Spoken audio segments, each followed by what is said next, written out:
اصل نسل صفا وجہ وصل خدا، اصل نسل صفا وجہ وصل خدا، باب فضل ولایت پہ لاکھوں سلام۔ حمد و صلات اور حضرت امیر المومنین حیدر کرار رضی اللہ تعالیٰ عنہ کی بارگاہ میں عدیہ منقبت کے بعد گرامی قدر ناظرین، السلام علیکم ورحمۃ اللہ وبرکاتہ۔ حضرت امیر المومنین مولا علی رضی اللہ تعالیٰ عنہ وہ ہستی ہیں، وہ ذات ہیں کہ جن کی محبت کو سرکار نے اپنی محبت قرار دیا، جن کی دشمنی کو سید عالم صلی اللہ علیہ وآلہ وسلم نے اپنی دشمنی قرار دیا، اور آپ سید عالم صلی اللہ علیہ وآلہ وسلم کی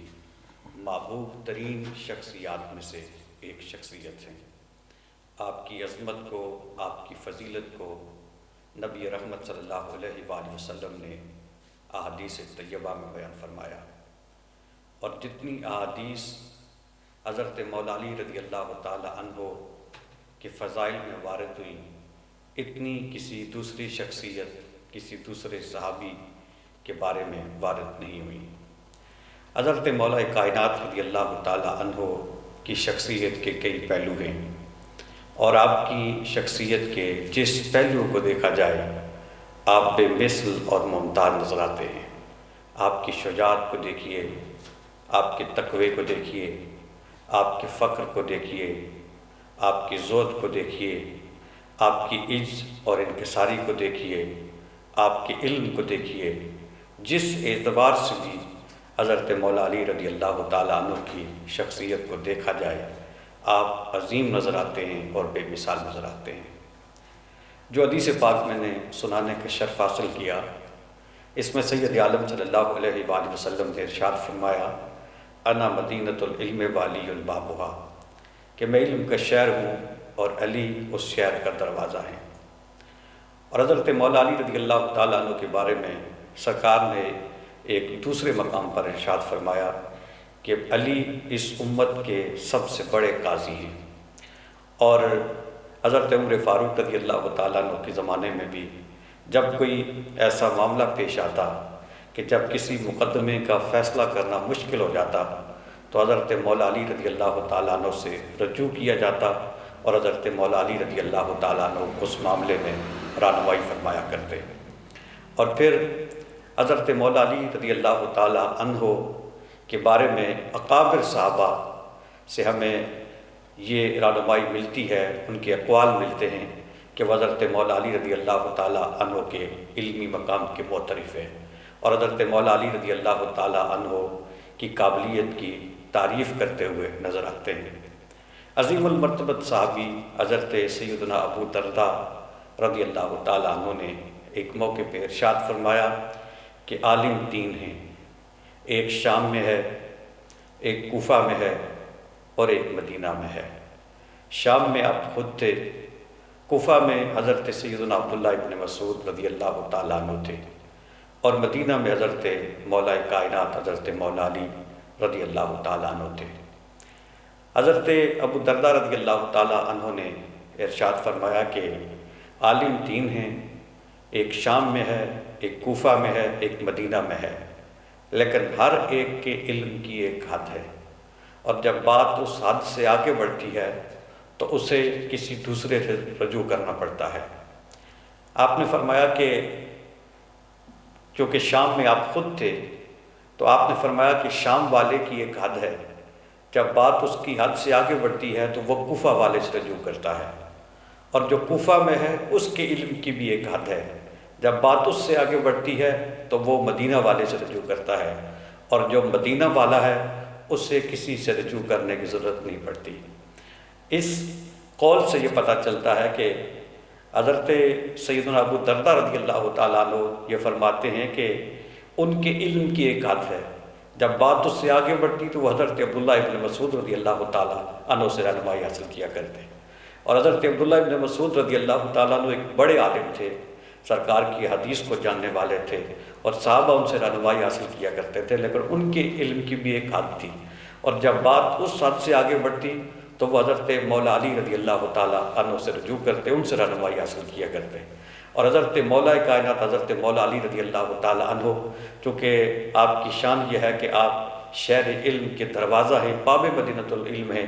اس لیے آپ کو کبھی کسی سے رجوع کرنے کی ضرورت محسوس نہیں ہوئی۔ ہم حضرت مولا کائنات رضی اللہ تعالیٰ عنہ کی سیرت کا جب مطالعہ کرتے ہیں تو کئی واقعات ایسے ملتے ہیں جن میں حضرت مولا علی رضی اللہ تعالیٰ عنہ کے علم کے حوالے سے ہمیں واقعات ملتے ہیں۔ اور شاہ ولی اللہ معتزلوی رحمۃ اللہ تعالیٰ علیہ، آپ نے ایک واقعہ نقل کیا کہ جس سے اندازہ ہوتا ہے کہ مولا علی پر رب کائنات کی کتنی عطا تھی اور کتنا کرم تھا۔ شاہ ولی اللہ علیہ نقل کرتے ہیں کہ ایک دفعہ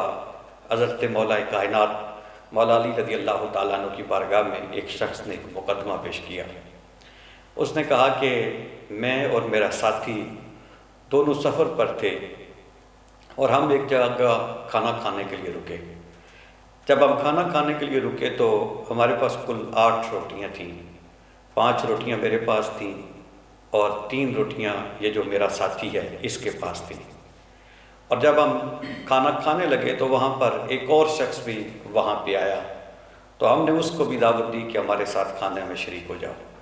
اس نے ہماری دعوت کو قبول کیا، ہمارے ساتھ کھانے میں شریک ہوا اور ہم تینوں نے مل کر وہ 8 روٹیاں کھائیں۔ جب وہ شخص وہاں سے جانے لگا تو اس نے ہمیں 8 درہم دیے۔ تو جو 8 درہم اس نے دیے تو 5 درہم میں نے خود رکھ لیے چونکہ میری 5 روٹیاں تھیں، اور یہ میرا ساتھی جس کی 3 روٹیاں تھیں 3 درہم میں نے اس کو دے دیے کہ اس کی 3 روٹیاں تھیں۔ جب میں نے اس کو 3 درہم دیے تو اس نے اس تقسیم پہ اعتراض کیا اور اس نے کہا کہ نہیں، درہم برابر برابر تقسیم کرو، انصاف کرو۔ تو میں نے اسے کہا کہ تمہاری 3 روٹیاں تھیں، تمہارا اتنا ہی حق بنتا تھا، میری 5 روٹیاں ہیں، میرا 5 درہم حق بنتا تھا، جو تمہارا حق تھا وہ میں نے تمہیں دے دیا ہے اور جو میرا حق تھا وہ میں نے رکھ لیا ہے۔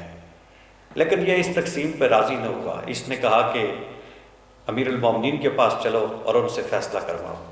تو اب ہم آپ کی خدمت میں حاضر ہیں، آپ ہمارے درمیان فیصلہ کر لیجیے۔ حضرت مولا علی رضی اللہ تعالیٰ عنہ نے اس کی بات سنی تو آپ اس 3 روٹیوں والے شخص سے مخاطب ہو کے فرمانے لگے کہ جو کچھ یہ تمہیں دے رہا ہے اسے قبول کر لو، وگرنہ اگر فیصلہ ہوگا انصاف کے ساتھ تو پھر تمہیں 3 درہم بھی نہیں ملیں گے، تمہارا حق اس صورت میں فقط 1 درہم بنے گا۔ تو اس شخص نے کہا کہ آپ فیصلہ فرمائیے، اگر میرے حق میں کم بھی آتا ہے تو مجھے وہ قبول ہے، لیکن آپ فیصلہ کیجئے، لیکن یہ بتائیے کہ 1 درہم میرا حق کس طرح بنتا ہے۔ تو حضرت مولا کائنات رضی اللہ تعالیٰ عنہ نے ارشاد فرمایا کہ بات یہ ہے کہ تم 2 شخص تھے، ایک کے پاس 5 روٹیاں تھیں، ایک کے پاس 3 روٹیاں تھیں، تو کل 8 روٹیاں تھیں۔ تم نے ایک شخص کو دعوت دی، وہ تمہارے ساتھ شریک ہوا، تم 3 لوگوں نے مل کر 8 روٹیاں کھائیں۔ اب سوال یہ ہے کہ ایک شخص نے کتنی روٹی کھائی؟ تو یقینی طور پہ حتمی طور پر یہ بات نہیں کی جا سکتی کہ ایک شخص نے کتنی روٹی کھائی۔ تو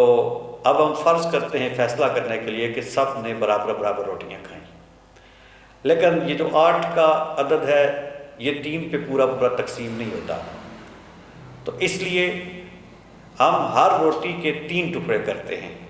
گویا ایک روٹی کے 3 ٹکڑے تھے اور 8 روٹیوں کے کل 24 ٹکڑے تھے۔ اب وہ جو 24 ٹکڑے تھے وہ تم 3 لوگوں نے مل کر کھائے، تو اب ہر ایک نے اس کا معنی ہے کہ 8 ٹکڑے کھائے۔ 8 ٹکڑے اس شخص نے کھائے جس کی 5 روٹیاں تھیں، اور 8 ٹکڑے اس شخص نے کھائے جس کی 3 روٹیاں تھیں، اور 8 ٹکڑے اس شخص نے کھائے جو تمہارے ساتھ کھانے میں شریک ہوا۔ اب وہ شخص جو تمہارے ساتھ شریک ہوا اس نے بھی 8 ہی ٹکڑے کھائے اور اس نے درہم بھی 8 ہی دیے، گویا اس نے ہر ٹکڑے کے بارے میں کے بدلے میں 1 درہم دیا۔ تو اب دیکھتے ہیں کہ اس نے کس کے کتنے ٹکڑے کھائے، جتنے اس نے ٹکڑے کھائے اتنے ہی اس کے درہم بنتے ہیں۔ تو جس کی 3 روٹیاں تھیں اس کے کل 9 ٹکڑے بنتے ہیں، ہر روٹی کے 3 ٹکڑے کیے جائیں تو 9 میں سے 8 اس نے خود کھا لیے، 1 ٹکڑا اس کا اس شخص نے کھایا جو تمہارے ساتھ شریک ہوا، تو اس لیے اس نے ٹکڑا بھی ایک ہی کھایا، لہٰذا اس ایک ٹکڑے کا 1 درہم اس شخص کے حصے میں آتا ہے جس کی 3 روٹیاں تھیں، اور جس کی 5 روٹیاں تھیں اس کے 15 ٹکڑے کل بنتے ہیں، جس میں سے اس نے 8 ٹکڑے خود تناول کر لیے، 7 ٹکڑے اس کے باقی بچتے تھے وہ اس مسافر نے کھائے۔ تو اس نے جو 8 درہم دیے تھے اس میں سے 7 درہم وہ اس شخص کے بنتے ہیں جس کی 5 روٹیاں اور کل 15 ٹکڑے تھے، اور 1 درہم اس شخص کا بنتا ہے جس کی کل 3 روٹیاں اور 9 ٹکڑے تھے۔ تو اب اس نے چونکہ 8 ٹکڑے کھائے تھے، 8 ہی درہم دیے تھے، تو تقسیم اس طرح ہوگی کہ جس کے اس نے 7 ٹکڑے کھائے تھے اس کو 7 درہم ملیں گے، جس کا 1 ٹکڑا کھایا تھا اس کو 1 درہم ملے گا۔ تو تمہارا چونکہ 1 ٹکڑا کھایا تھا اس لیے تمہیں 1 درہم ملے گا، اور اس کے چونکہ 7 ٹکڑے کھائے تھے اس لیے اس کو 7 درہم ملیں گے۔ تو حضرت مولا علی رضی اللہ تعالیٰ عنہ نے اس طرح وہاں پہ فیصلہ فرمایا، اور آپ نے یہ فیصلہ فرمانے کے لیے وہاں پر کوئی کاغذ طلب نہیں کیا کہ کاغذ لایا جائے، قلم لیا جائے، میں حساب کرتا ہوں پھر تمہیں بتاتا ہوں، بلکہ ادھر سوال ہوا اور ادھر حضرت مولا علی رضی اللہ تعالیٰ عنہ نے بتایا کہ تمہارا جو حصہ ہے وہ فقط 1 درہم بنتا ہے۔ اب حضرت مولا علی رضی اللہ تعالیٰ عنہ کی سیرت میں اس کے علاوہ بھی ہمیں کئی واقعات ملتے ہیں کہ حضرت مولا علی رضی اللہ تعالیٰ عنہ نے کس طرح مختلف مواقع پر جب کوئی علمی حوالے سے رہنمائی کی ضرورت آئی، مشکل پیش ہوئی، تو اس وقت حضرت مولا علی رضی اللہ تعالیٰ عنہ نے امت کی رہنمائی فرمائی، اور بالخصوص حضرت سیدنا عمر فاروق رضی اللہ تعالیٰ عنہ کے زمانہ خلافت میں ہمیں ایسے کئی واقعات ملتے ہیں جو حضرت مولا علی رضی اللہ تعالیٰ عنہ کے سیرت نگاروں نے مختلف مواقع پہ ان کو نقل بھی فرمایا ہے۔ حضرت مولا علی رضی اللہ تعالیٰ عنہ کی شخصیت کے حوالے سے ایک آخری بات عرض کر کے بات کو سمیٹتا ہوں کہ جس وقت حضرت مولا علی رضی اللہ تعالیٰ عنہ کو سرکار نے قاضی بنا کر یمن کی طرف روانہ فرمایا، تو سرکار کی بارگاہ میں حضرت مولا علی نے عرض کی کہ میں نے تو آج تک کبھی یہ کام نہیں کیا، مجھے اس کا کوئی تجربہ نہیں ہے کہ فیصلہ کس طرح کیا جاتا ہے۔ تو سید عالم صلی اللہ علیہ وآلہ وسلم نے حضرت مولا علی کی رہنمائی فرمائی، آپ نے فقط ایک آپ کو تلقین فرمائی، نصیحت فرمائی۔ سرکار نے فرمایا کہ کبھی بھی ایک شخص کی، ایک فریق کی بات سن کر فیصلہ نہ کرنا، جب تک دونوں فریقوں کی باتیں نہ سن لو، دونوں فریقوں کا موقف نہ سن لو، دونوں فریقوں کے دلائل نہ سن لو تو فیصلہ نہ کرنا۔ حضرت مولا علی رضی اللہ تعالیٰ عنہ نے رحمت عالم صلی اللہ علیہ وآلہ وسلم کی اس نصیحت پر عمل کیا، اور رب کائنات نے آپ کو یہ مقام عطا فرمایا۔ اور پھر حضرت مولا علی رضی اللہ تعالیٰ عنہ اپنے علوم کے بارے میں ایک مقام پہ خود یہ ارشاد فرماتے ہیں کہ سید عالم صلی اللہ علیہ وآلہ وسلم کو غسل دینے کا شرف بھی چونکہ حضرت مولا کائنات مولا علی کو حاصل ہوا، تو اس وقت سرکار کے جسم اطہر پر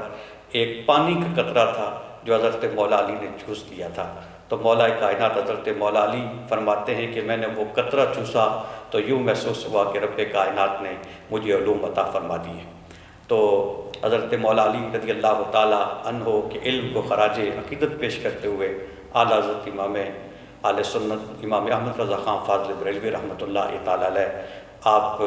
مولا علی کی بارگاہ میں یوں سلام عرض کرتے ہیں کہ اصل نسل صفا وجہ وصل خدا باب فضل ولایت پہ لاکھوں سلام۔ اللہ کریم کی بارگاہ میں دعا ہے کہ وہ ہم سب کو حضرت مولا علی کی محبت عطا فرمائے، آپ کا پیار عطا فرمائے، آپ کے راستے پر چلنے کی توفیق عطا فرمائے، آپ کی سیرت سے اکتساب فیض کرنے کی توفیق عطا فرمائے۔ وآخر دعوانا ان الحمد للہ رب العالمین۔